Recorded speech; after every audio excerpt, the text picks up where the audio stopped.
On Friday, April 27, at the truce village of Panmunjom in the demilitarized zone, the two Korean leaders, North Korea's President Kim Jong-un and South Korean President Moon Jae-in, held an historic meeting to discuss ways of bringing peace to the Korean peninsula. North and South Korea have been divided since the end of the Korean War in July 1953, when an armistice was signed by U.S. Lieutenant General Harrison Jr. on behalf of United Nations Command (UNC) and North Korean General Nam Tu representing the Korean People's Army (KPY) and the Chinese People's Volunteer Army (PVA) to bring about a complete cessation of hostilities until a final peace settlement was achieved on the peninsula. The armistice, among many other points, mandated neither side introduce new weapons into Korea except for peace replacement. The armistice also established a demilitarized zone which divided the Korean peninsula into two states, despite Korea having been a united entity for thousands of years. Additionally, the armistice agreement called for a conference to be held within 3 months of the signing of the agreement in order to ensure the peaceful settlement of the Korean question. After numerous delays, the conference was finally held in Geneva, Switzerland in April 1954. At that conference, Chinese Premier, then FM, Zhou Enlai suggested a peace treaty be drawn up to bring hostilities on the peninsula to an end. Sadly, the U.S. opposed the proposal and a peace treaty has never been drawn up. In January 1958, the U.S. unilaterally abrogated the section regarding the non-introduction of new weapons into Korea.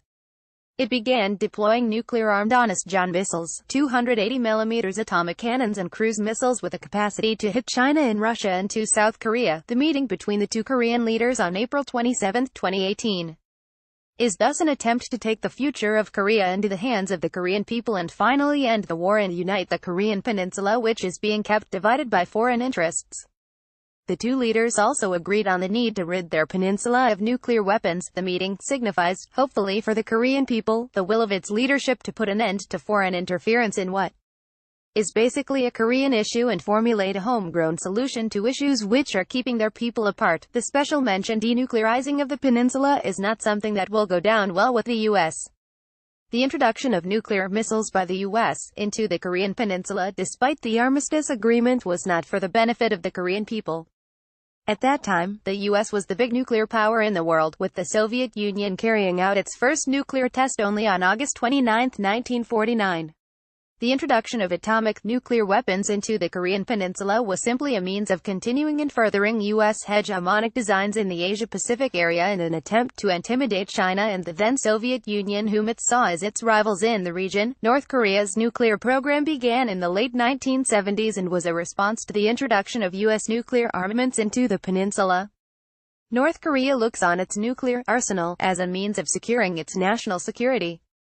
The continued U.S. denunciation of North Korea's nuclear program and atomic weapons is more an effort to cover the original lesson committed by the U.S. through having unilaterally abrogated the armistice agreement and nuclearizing the Korean peninsula. After all, though the U.S. claims to fear nuclear weapons in the hands of so-called madmen, it is the U.S. alone which used nuclear weapons as a weapon of war. It is unrealistic to expect North Korea to unilaterally dismantle its nuclear program without a sense of security and improvement in U.S. and Korea relations. The elimination of the U.S. nuclear umbrella over South Korea and withdrawal of U.S. nuclear weapons from the peninsula.